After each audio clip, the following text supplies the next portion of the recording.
Multiple tropical systems across northern Australia, a developing tropical low off Western Australia, another system forming in the Gulf of Carpentaria, heavy rain already falling across far North Queensland. Let's examine what is developing and what you need to know. Right now, conditions across northern Australia are building towards an active period. Darwin S sitting at 35 degrees with humidity climbing. Across far North Queensland, Mount Carbine hit 31 degrees this morning with 80% humidity and no rain despite storms tracking inland. Brisbane has been copping humid conditions all week. Meanwhile, down in Carcoar in central New South Wales, it's a pleasant 22 degrees with cool winds making it feel like 18 in the shade. That temperature contrast from north to south tells you everything about the air masses at play here.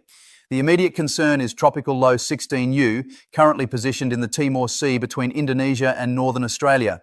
The Bureau of Meteorology has issued a tropical cyclone watch for the northwestern Kimberley coast of Western Australia.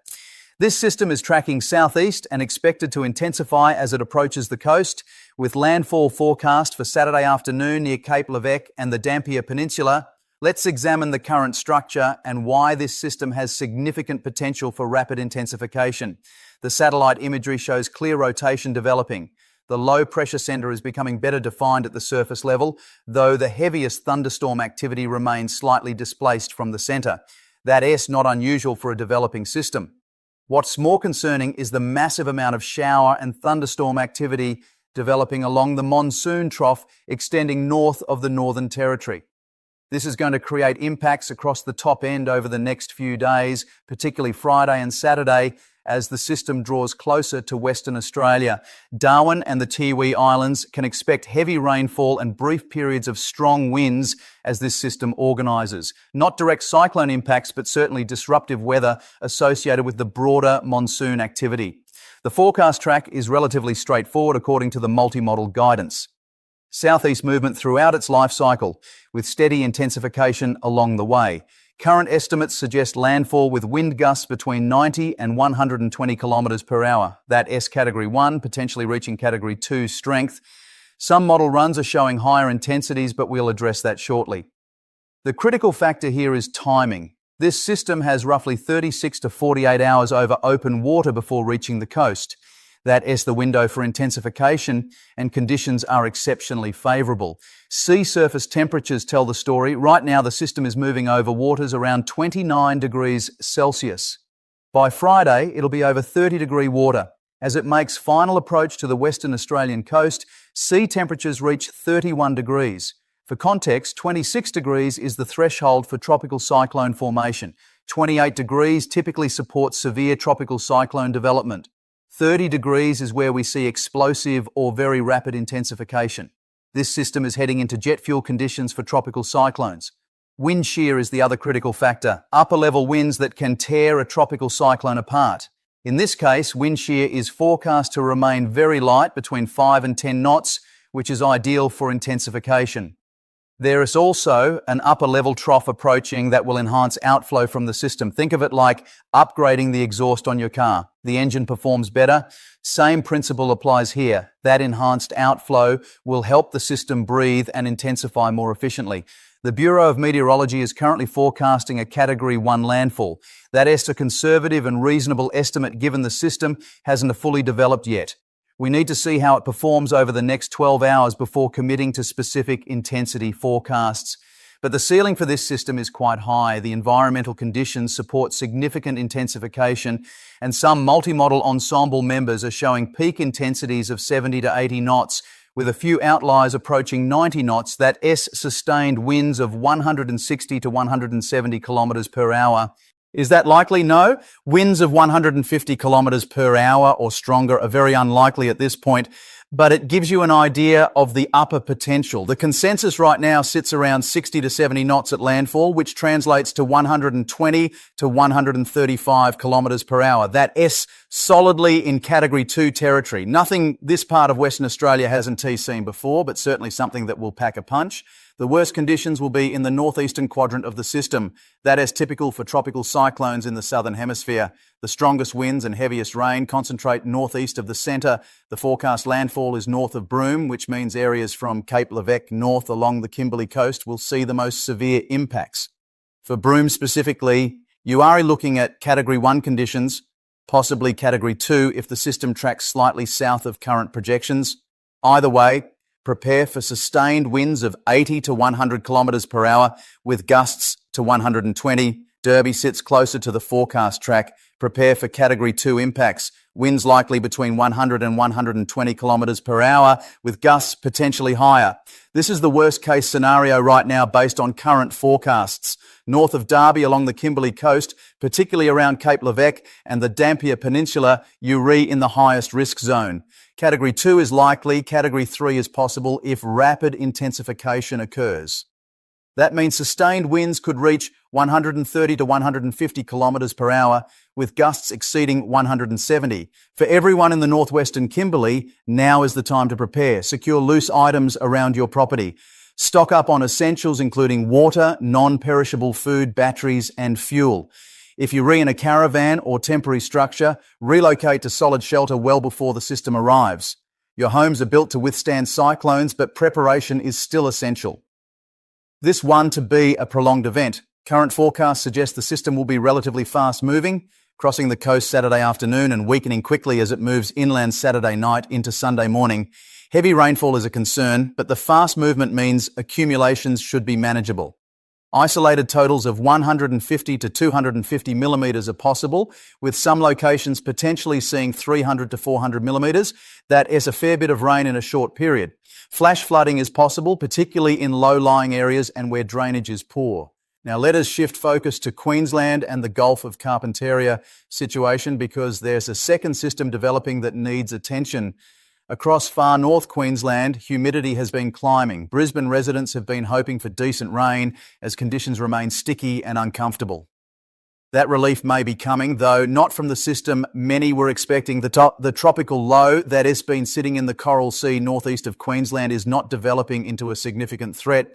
The Bureau initially had this as Tropical Low 17U, but it's becoming increasingly monsoon dominated. What that means is the system is becoming elongated, stretched and disorganised. The monsoon trough is wrapping into the system and extending all the way towards New Caledonia. A high-pressure ridge developing over southeast Queensland is also pushing the system further offshore. The result is this one to be a cyclone threat for Queensland. You might see some clouds, scattered showers, maybe some gusty winds. Nothing out of the ordinary. This is not a system to worry about. However, the Bureau has now identified a second system. Tropical Low 18U is officially on the forecast for the Gulf of Carpentaria. This is the one that deserves your attention if you are in northwestern Queensland or the Western Cape York Peninsula. The setup is this. A tropical low is expected to develop from the monsoon trough sometime this weekend. It'll track down the eastern edge of the Gulf of Carpentaria along the western coast of Cape York Peninsula, eventually reaching the area around Mornington Island by early next week. From that point, the forecast becomes more uncertain. Some multi-model ensemble members are showing this system developing into a tropical cyclone in the far southeastern corner of the Gulf. The probability isn't high, but it's not zero either. If you live in the Gulf country of Queensland or along the Western Cape York Peninsula south of Waipa or Orocoon, there's a chance of tropical cyclone impacts. The complicating factors work both for and against intensification. Land interaction is likely as the system hugs the coastline. That generally inhibits development. The system will also be fairly monsoonal in nature, which means upper-level winds won't be particularly favourable. On the other hand, if it does manage to develop and stall in the southeastern Gulf, we could see significant rainfall accumulations. For most of the Gulf country, the rainfall will remain coastal. That's actually good news because it means major riverine flooding is unlikely. The water will fall quickly and drain to the ocean through flash flooding events rather than building up in river systems. This area of northwestern Queensland has been struggling with rainfall recently, so some rain would be welcome. But too much in the wrong place remains a concern. Current forecasts suggest the bulk of heavy rainfall stays offshore. What does come ashore looks manageable from a flooding perspective. However, if this system stalls between Monday and Thursday next week in the southeastern Gulf, we could see totals approaching 150 to 250 millimetres, with isolated pockets reaching 400 to 500 millimetres. Far north Queensland's eastern coast might also see increased rainfall as this system develops. The Cassowary Coast and Daintree region, along with the far northern tip of Cape York Peninsula, could experience several days of showers and intermittent heavier rain from Sunday through Thursday. Nothing catastrophic, but enough to cause localised flooding if drainage systems can keep up. Totals in these areas could reach 150 to 250 millimetres over 4 to 5 days, with isolated higher amounts possible.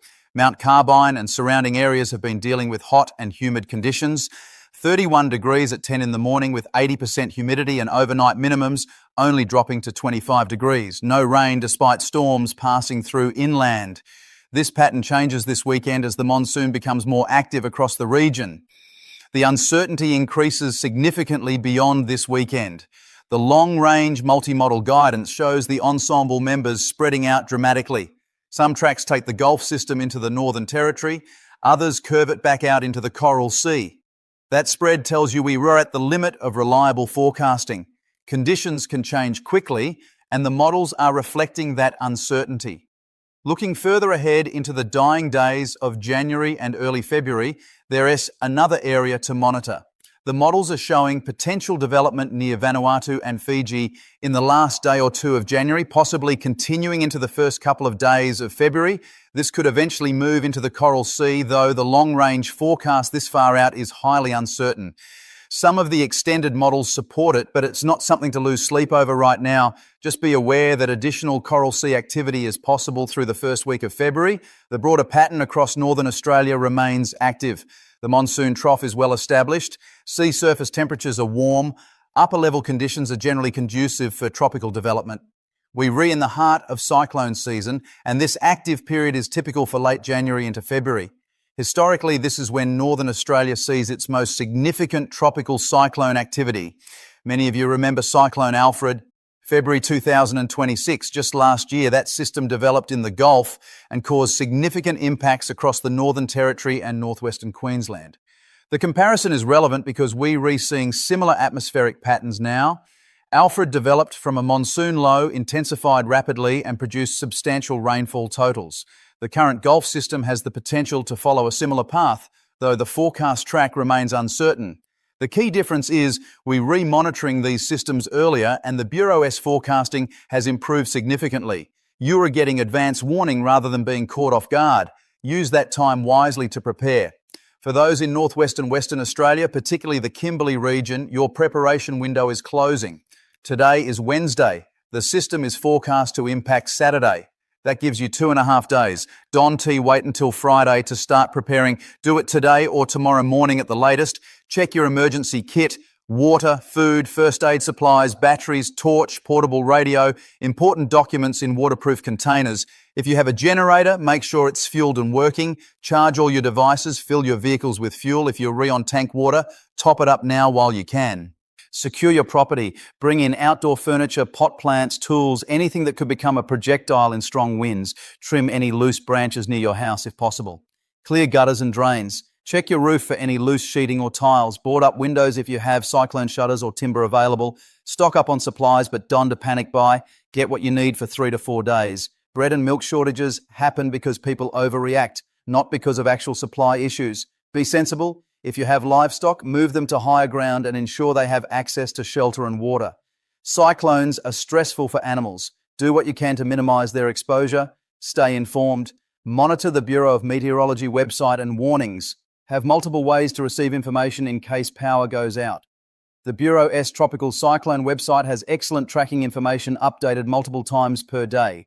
For those in the Gulf country and far north Queensland, you have more time. This weekend is when things start developing. Use the next few days to check your preparations. Make sure you know where to access the latest warnings. Have a plan for what you will do if the system intensifies and tracking shifts. If you're in Ipswich and Brisbane, the immediate threat isn't from tropical systems. Your heat and humidity continue, though the Gulf development might bring some relief in the form of increased shower activity next week. Keep monitoring forecasts as the situation evolves. One question that's come up is whether we'll see cyclones tracking further south than normal this season. It is a fair concern. Sea surface temperatures are warmer than average along the eastern coastline, which theoretically could support systems maintaining strength further south. However, as systems move south, they encounter increasing wind shear and cooler water. That generally prevents severe tropical cyclones from reaching the southern Queensland or New South Wales coast. East coast lows are a different beast entirely and can certainly impact those areas, but they not tropical cyclones in the traditional sense. The atmospheric dynamics are completely different. The number of active tropical systems right now is notable. Multiple lows across northern Australia, high levels of monsoon activity, warm sea temperatures. It's busy, no question. We are in peak cyclone season and conditions are favourable for development. Is it unprecedented? No. We see similar activity most years during late January and February. The difference is you are more aware of it now because forecasting has improved and information spreads faster through social media and specialised weather channels. For Victoria and the southern states dealing with heatwave conditions, that's a separate weather pattern entirely. Mildura is forecast to hit 48 degrees next Tuesday, according to some models. That's extreme heat and requires its own preparation. Check on elderly neighbours and mates. Stay hydrated. Limit outdoor activity during peak heat. Have your fire plan ready because those temperatures combined with low humidity and wind create catastrophic fire danger. That is a different focus from tropical weather, but equally important. The contrast across Australia right now is stark. Northwestern Australia preparing for a tropical cyclone. Queensland and the Northern Territory dealing with monsoon activity and potential tropical development. Southern states facing extreme heat. It's all connected to the broader atmospheric pattern with high pressure dominating the south and the monsoon trough active across the north. This active pattern is likely to continue through February. The monsoon typically peaks in late January and February, bringing the wettest conditions to northern Australia. Tropical cyclone activity generally continues through March before tapering off in April. We're not at the end of cyclone season. We're reapproaching the peak. That means continued vigilance for those across the top end, the Kimberley, Queensland, and anywhere in the northern half of the continent. The message for northwest and Western Australia is clear. This system is a genuine threat requiring preparation, not panic, but action. Category 2 impacts are likely for Derby and areas north. Broome should prepare for Category 1, possibly Category 2. This is not a drill. It is a developing tropical cyclone with favourable conditions for intensification. The message for Queensland and the Gulf country is different. Monitor the situation closely. Prepare for heavy rain and possible localised flooding. Keep an eye on the forecast because if this system intensifies more than currently expected, that changes the equation significantly. For everyone else, stay informed. Weather patterns across Australia are dynamic right now. What affects one region often influences others through downstream effects. The tropical activity up north, the heat down south, it's all part of the same atmospheric pattern. The Bureau of Meteorology will continue updating forecasts multiple times daily. Pay attention to those updates. If warnings are issued for your area, take them seriously. These organisations don't issue warnings lightly. They rebased on the best available meteorological data and decades of experience forecasting Australian weather. We've got 2 to 3 days before the Western Australia system makes landfall. That is your window. The Gulf system develops over the weekend with impacts possible early next week. Plan accordingly. Be prepared. Look after your mates and neighbours. Check in on those who might need help preparing. That is what gets communities through severe weather events. Not panic, not heroics, just sensible preparation and looking out for each other. The forecast remains fluid because we're dealing with tropical systems that can change quickly. What looks like a Category 1 today could be a Category 2 tomorrow if conditions align. Conversely, if wind shear increases or the system encounters unfavourable conditions, it could weaken. That's why you monitor updates rather than relying on a single forecast. The situation evolves, and so does our understanding of what is developing. For those worried about how bad this could get, the Western Australia system has significant potential but also real limitations. It's moving relatively quickly, which limits rainfall accumulations. The Kimberley coast has seen worse UV-weathered cyclones before. Your homes are built for it. That doesn't mean ignore it, but keep it in perspective. Prepare properly and you'll come through fine. The Gulf system is more uncertain. It might develop into something significant. It might remain a weak low that just brings rain. Too early to commit to either scenario. That is why we monitor and update. If it does intensify, you'll have warning. The Bureau's forecasting has improved dramatically over the past decade. You want to be blindsided. This is late January in Northern Australia. Tropical activity is normal. What matters is how we respond. Preparation beats panic every time. Knowledge beats fear. That's why you are paying attention to forecasts. That's why you are thinking ahead. That's how you handle severe weather in this country. To summarise the key points, tropical low 16U is tracking towards the northwestern Kimberley coast with landfall Saturday afternoon. Intensification to Category 2 is likely. Northwestern WA needs to complete preparations by Friday. Tropical low 18U is developing in the Gulf of Carpentaria with uncertain intensity but possible cyclone development. Monitor closely if you are in the Gulf Country or Western Cape York. Far North Queensland's eastern coast may see increased rainfall this weekend into next week. The Coral Sea system northeast of Queensland is not a threat. Stay informed through official sources. The Bureau of Meteorology is your primary source for warnings and forecasts. Make your preparations based on official information, not social media speculation. Have your plan ready. Know what you'll do if conditions deteriorate. That is the difference between weathering a cyclone and being caught unprepared. For those outside the immediate impact areas, stay aware of how these systems might affect family and friends in Northern Australia. Check in on them. Make sure they re-prepared. Weather doesn't just affect individuals, it affects communities, and communities look after each other. The next 48 hours are critical for the Western Australia system. We'll know much more about its intensity and precise track by Friday morning. The Gulf system develops over the weekend with better clarity expected by Sunday or Monday. Until then, monitor updates, prepare appropriately, and don't panic.